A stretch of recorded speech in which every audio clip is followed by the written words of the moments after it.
You want your clients to actually get results. You don't want to just put something out and be able to market it really well and sell it really well, but not actually have those customers, those students actually seeing that transformation happen in their business. Did you know that since March of 2020, the number of self-employed workers rose by about 500,000 to 9.44 million. That is the highest total since financial crisis year 2008, except for this summer. This stat comes from Wall Street Journal via Contra on Twitter.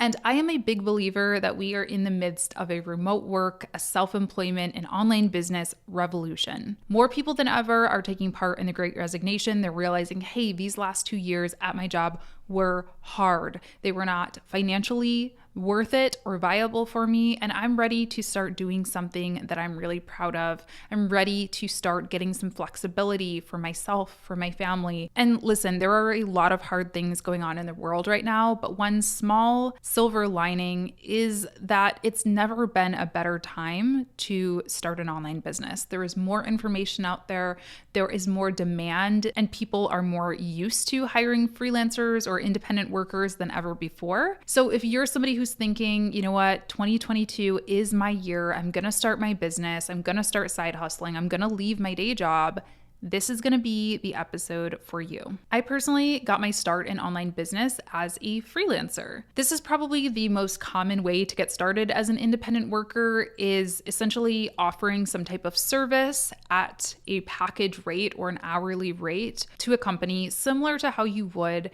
at a day job, except for the fact that you're doing it usually from home, you're managing your own hours, you are really steering the ship. I used to work as a social media manager in corporate marketing. And so for me, that skill was really easily transferable into a freelance service that I could offer. So that's the first thing you need to do, is you need to decide on a service. Maybe you also do something that is pretty easily transferable into freelancing. Maybe you're a video editor, maybe you're a photographer, a graphic designer, a web designer. Those things are all very common freelance jobs, so you probably won't have any issue translating those over into packages, doing research on other freelancers who are doing the same thing. But what if you're in a field like accounting, or maybe you're a teacher, or you're a food service worker, or you're doing something that you can't just easily do from home and pull up a graphic design website and get started? Start investigating different career paths and figure out what you want to do. Like I said, started as a freelance social media manager, and I think it's a really good place to start just because the skills that a freelance social media manager needs to know, a little bit of copywriting, a little bit of design, lots of organization, lots of communication, lots of creativity. Those are all things that will transfer over to a different job as well, including the other two that I'm going to talk about in a second. Another one that's quite similar might be virtual assisting. So if you know how to check email inboxes, if you're very organized, if you're very good talking on the phone or making reservations and, taking meeting notes, that might be something that you can pretty easily do. Just do a little bit of research and put together some packages and start offering that as a service. Now, what's important to know about freelancing is there's a few different pricing methods you're going to want to keep in mind. You heard me talk a couple of times about packages. So when I worked as a full-time freelance social media manager, I had a few different packages that I would offer my clients. They could basically get a, basic tier, which meant that they were getting a couple of social media platforms, just posting maybe 2 or 3 times per week. And that was X price. A medium tier might be 5 posts a week across 3 platforms, and that would be X price. And then they could get the gold tier, which kind of had all the bells and whistles, daily posts, stories, kind of all of those details at the highest price point. So that is one pricing method that you can go with. Now, you may also choose to go with an hourly rate. This isn't something that I really recommend doing when you're more experienced, but when you're first starting out, I actually think that hourly can be a good way to track your time, learn a little bit about what you do and don't like, and just get some projects under your belt. So that is completely up to you. And then you might also want to price by project.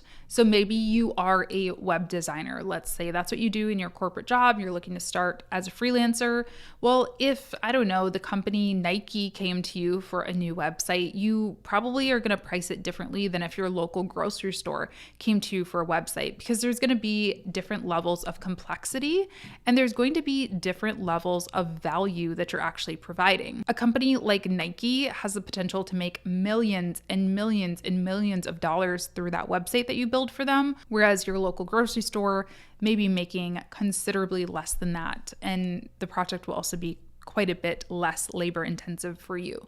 So those are kind of the 3 different pricing methods that you're going to want to think about. Start putting together packages, start writing down your services and determining how much you would charge for them, and also putting together goals on how much you need to make from this freelancing gig in order to enable you to leave your day job if that is the goal. As far as finding work, tell everybody that you know. You may want to keep it a little bit undercover if you're still at your day job, depending on your level of comfort there. But once you've put together a really simple website, I'm saying this can be 1 page, or maybe it's a profile on a website like Contra or a LinkedIn page. Just have somewhere where you can present your portfolio, the services that you offer. Once you have that built up, just tell all of your friends, tell all of your family about it. Ask them to spread the word for you. That is really step 1. Don't be shy. Now, step 2, you may also want to develop some type of an outbound prospecting strategy. So start thinking of the types of companies that you'd like to work with and start looking them up online. Look them up on LinkedIn, look them up on platforms like AngelList, and try to find some contact information to them and just simply make introductions. You don't need to be too pushy or too salesy. Just let them know who you are, what you do, what work you've done in the past that maybe they can look at to learn a little bit more about you. And that's a good jumping off point. And then you also may want to look on freelancing websites. Some of the most popular ones are Upwork, Fiverr, and even normal job boards nowadays usually have some freelance or contract jobs posted as well. So you can look on platforms like LinkedIn or Indeed or anywhere else that you look for normal jobs. Now, I've offered quite a few different services over my freelancing career, but the one that I did really the longest and made the most money doing was freelance social media management. So I have a ton of resources here on this YouTube channel and on this podcast about freelance social media management. So I'll be sure to leave some resources for you if you want to dive deeper into that specifically. Now, the next way that you may be able to start making money online is through coaching or consulting. This is a service as well, so you may consider it freelancing as well, but it's a little bit different in that for freelancing projects, you're usually trading time for money or you're trading something tangible for money. So maybe you are creating something in exchange for payment, like a website or like a logo, some photographs, something like that.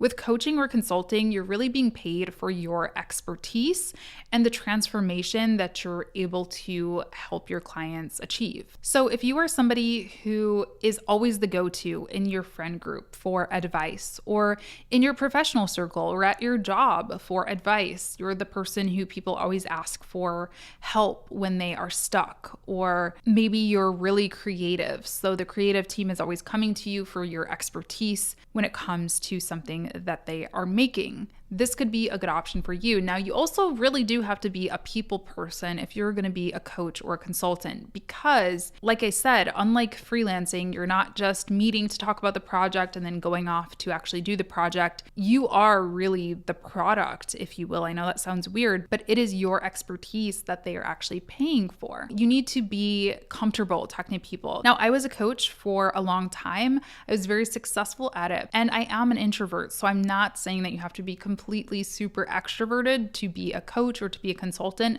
but you do have to have really good communication skills. You also need to have very good time management skills, particularly if you're going into consulting for maybe other businesses and you're doing the more corporate consulting route.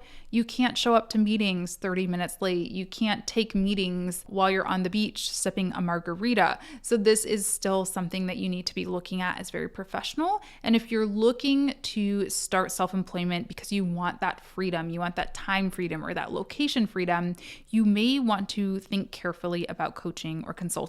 And lastly, it goes without saying that you really need to have a particular area of expertise. The coaching that I did personally was helping other freelancers. I found success really quickly in my business and was able to provide advice for other people who were struggling to get clients while I had an overabundance of them. So I started offering just an hourly rate is where I started. And I offered these kind of CEO hours or these power hour calls where people could hop on a call with me and I would help them figure out how to find clients. I would help them clean up their LinkedIn profiles and build their portfolios, do cold outreach and things like that. Maybe you have something similar. Maybe you are a corporate marketer right now and you want to offer other companies marketing advice without actually doing the hands-on work for them. Maybe they already have a marketing team and you just want to be able to provide them some insights and some expertise that their team can go off and use and build on their own.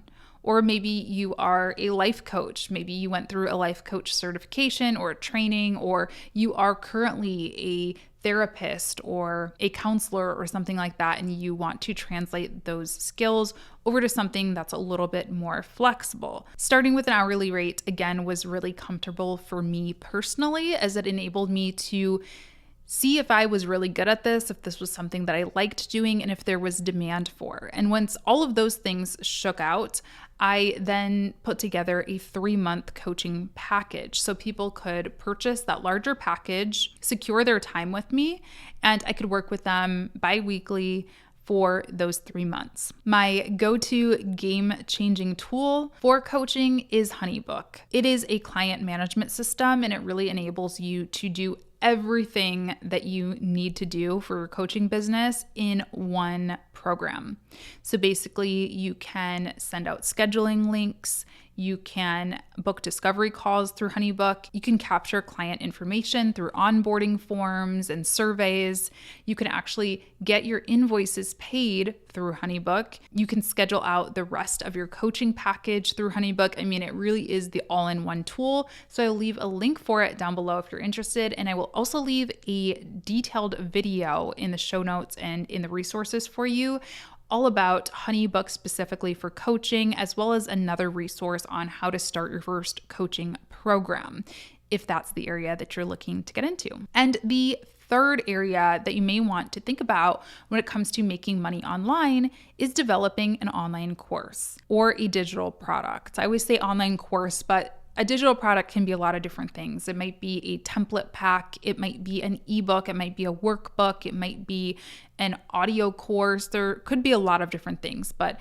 for the purpose of this episode, I'm going to say a course. That's really what most of my digital products are. They are online courses. Now, similar to coaching, you're going to need to have some skill that you can teach people or some area of expertise. Again, if you're a graphic designer, maybe you can teach either freelancers or marketing teams how to design things using a particular tool or technique. Maybe you are a relationship coach and you decide to create a course for people who are newly engaged about things that they need to know and work through before they tie the knot. So there are so many different types of online courses that you can provide, but again, not everybody is going to be the perfect fit for this type of offer. You're gonna wanna be a good teacher, and I know that can be a hard one to kind of gauge, so maybe you ask around, ask your friends, ask your family, ask people who know you what their opinion is of your delivery and your teaching style. This is really important because you want your clients to actually get results. You don't wanna just put something out and be able to market it really well and sell it really well, but not actually have those customers, those students coming back and leaving good reviews and actually seeing that transformation happen in their business. So absolutely ask around, but also test this a little bit yourself. Maybe develop a free course, a little mini one that you give out as your lead magnet or something that you offer in exchange for an email address just to kind of start that sales funnel process and see what the response is to that free course. If people love it and can't wait for more, that's probably a good indication that you are a pretty good teacher. Meanwhile, if they say it was hard to follow and you're not seeing a lot of shares and a lot of activity around that free course, that could be a sign that you may need to go back to the drawing board,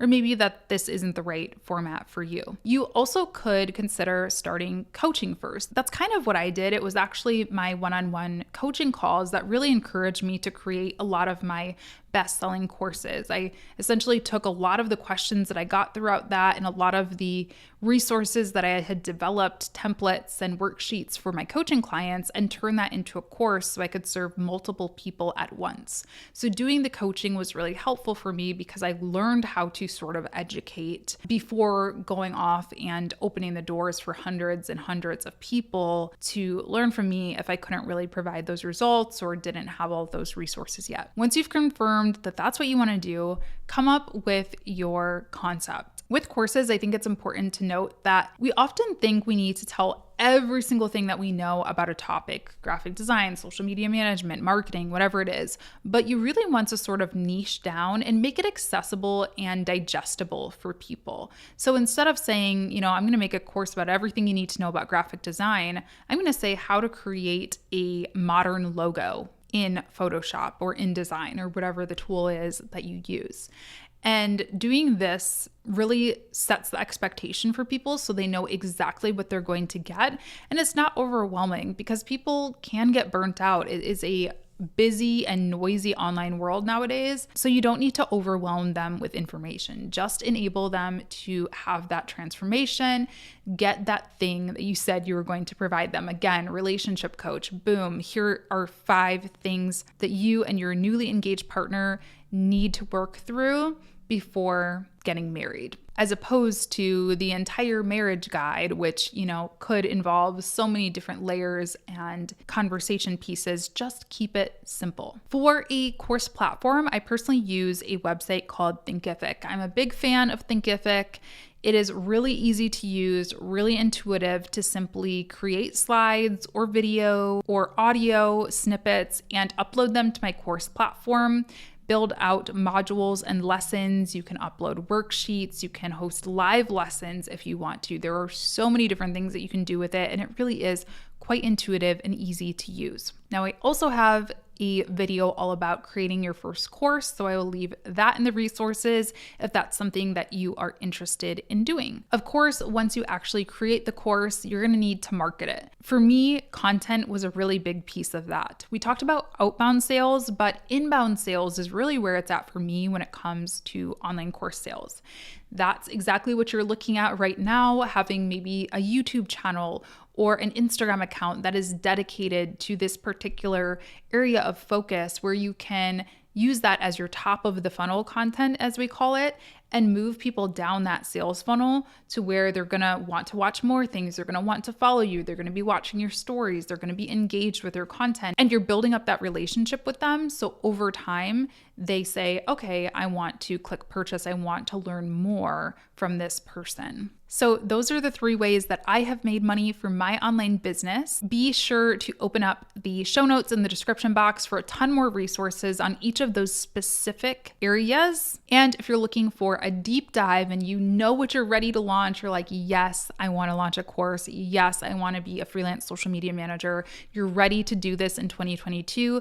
Be sure to check out the Online Launch Lab. The Online Business Launch Lab is my 8-week course where I walk you through step by step each process that you need to actually start building these different types of businesses, either a service-based business like a social media manager, a coaching practice, or an online course. We'll walk through everything together from the setup to the optimization, to the marketing of these different businesses. So by the end of the 8 weeks, you should have something set and ready to go to start going to market with and hopefully earning money for yourself in 2022. I'm going to leave a link for that down below. We just opened up the payment plan option, so I hope to see some of you in there. It is going to be So much fun, so educational. We just actually confirmed our first guest instructor as well, who's going to be helping us with email funnels. I cannot wait. All right, so that's it for today's episode. I hope this was helpful. Let me know what type of online business you're looking to start in 2022 in the comments if you're watching on YouTube.